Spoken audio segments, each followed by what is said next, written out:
abantu bitwa ko barwanya ubutegetsi n'abandi bantu ntazi banyihaye ku mbuga nkoranyambaga bantu kaguye ngo sinatangaje ko yapfuye. None se nari kuvuga ko Karasira yapfuye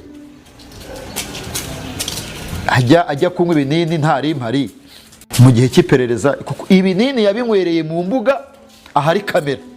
Ariko abanyarwanda bakeneye kumenya ndetse n'abanyamahanga, Aimable Karasira uzaramba ni muntu ki? Karasira uzaramba Aimable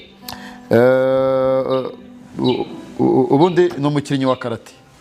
Ni umukinnyi wa karate, ni umwarimu muri kaminuza, ni umuhanzi. Reka ibindi tubivuge twifashishije inyandiko zimuvugaho. Karasira Aimable ni umukinnyi wa karate, umuhanga mu ikoranabuhanga rya mudasobwa, akaba umuhanzi, akaba kandi ni hip hop, akaba n'umwarimu muri kaminuza y'u Rwanda. Yego. Hip hop ariko rap, oya ni umukinnyi wa rap. Umukinnyi umuhanzi wa rap. Ni umuhanzi wa rap, akaba umukinnyi wa karate, akaba umwarimu muri kaminuza. Ariko uyu nubwo yabaye umwarimu muri kaminuza, yaje kwirukanwa kubera ko yakoraga ibiganiro binenga ubutegetsi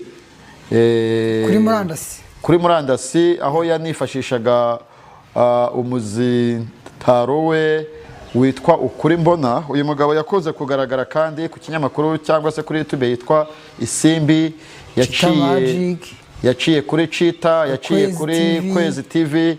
Karasira Aimable kandi yaciye mu binyamakuru bitandukanye, Radio Igihe cyamuhaye interview. Donc ni umwe mu bagabo bacishaga ibitekerezo bye mu mbuga nkoranyambaga. Niko twabyita. Karasira Aimable yamenyekanye cyane muri kaminuza y'u Rwanda iri mu majyepfo y'u Rwanda mu karere ka Huye ahagana mu myaka ya za 2000. Yari umunyeshuri w'umuhanga, aho yari yarize, aho yigaga science na mudasobwa.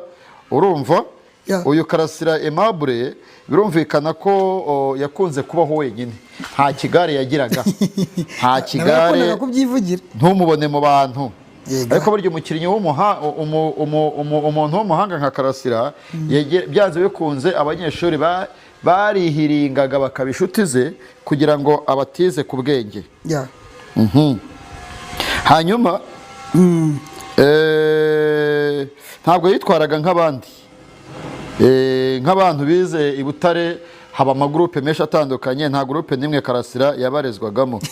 Karasira ntiyavugaga menshi.